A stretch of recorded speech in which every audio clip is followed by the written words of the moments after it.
Israel's shared values with the West are tyranny, war, and genocide. Notes from the edge of the narrative matrix.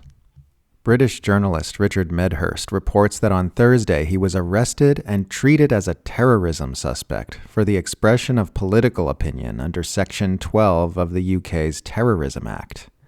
As Consortium News explains, under this law, one can be prosecuted if the accused, quote, invites support for a prescribed organization or, quote, expresses an opinion or belief that is supportive of a prescribed organization, meaning any group the British government says are terrorists. Every part of this is a horrifying assault on press freedoms and freedom of expression. Axios headline: Hamas rejects new U.S. proposal for Gaza hostage and ceasefire deal. 7 paragraphs down. Specifically, Hamas objects to the fact that the proposal doesn't include a permanent ceasefire. So, Hamas rejected a ceasefire because it wasn't a ceasefire, at least not in any way that matters to people who want the killing to end. For months on end, Israel and its Western spinmeisters have been exploiting the fact that ceasefire can mean a temporary pause in the genocide, in a way that allows them to keep framing Hamas as rejecting a peace deal, when really they just want a permanent end to the killing. No normal human being is asking for a temporary pause in Israel's genocide. That is literally never, ever what anyone means when they call for a ceasefire. But these pedantic word games are being used to obfuscate the reality that Israel and its Western backers want the genocide to continue. It's maddening how the Biden administration has spent 10 months going, well, golly gosh, we're doing everything we can to stop the fighting in Gaza. Gee willikers, diplomacy is hard, while single-handedly making this genocide possible. Literally all they'd have to do is stop supplying it.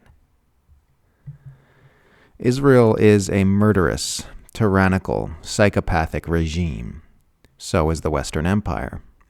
So when Westerners talk about having shared values with Israel, they're not actually lying. Israel has spent 10 months proving its biggest critics 100% correct about it, and proving that everything Israel's supporters have said to disparage those critics was a 100% bogus smear campaign. And yet they'll still try to call you an anti-Semite for criticizing Israel. Nothing I say here should ever be taken as a suggestion that you should vote any particular way or not vote at all. That is never, ever what I'm doing here. What I'm doing is using the U.S. election to highlight the contradictions and abuses of the empire and the futility of using electoral politics to address them. Vote or don't vote in whatever way you want. No matter who you vote for, you'll get tyranny, war, and genocide. Vote for Harris, and you'll get tyranny, war, and genocide. Vote for Trump, and you'll get tyranny, war, and genocide. Vote for Kennedy, and you'll get tyranny, war, and genocide. Don't want tyranny, war, and genocide? Go ahead and try to elect someone like Jill Stein or Cornel West who stands against tyranny, war, and genocide. But have no doubt that the system is rigged to prevent that from succeeding, and you'll get a president who stands with tyranny, war, and genocide. Tyranny, war, and genocide is all you get to elect, so vote however you want in your fake performative election. Is the guy with the boot on his head running this year? Vote for him if you want. I don't care. There are no answers in electoral politics. That doesn't mean there are no answers. It just means you don't live in a free society where power is held to account by the electorate. There are ways of addressing this which don't involve voting, but those will never become an option as long as people are relying on the fake plastic keys they've been handed to try and escape from their prison.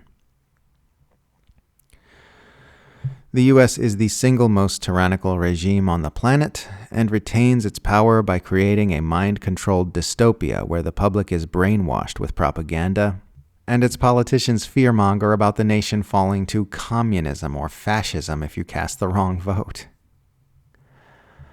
Presidential election season always makes Americans a bit more crazy than usual. All the emotional investment they're fed by the mainstream press and their social media echo chambers about this phony spectacle goes into their head and practically leaps off the screen when I interact with them online.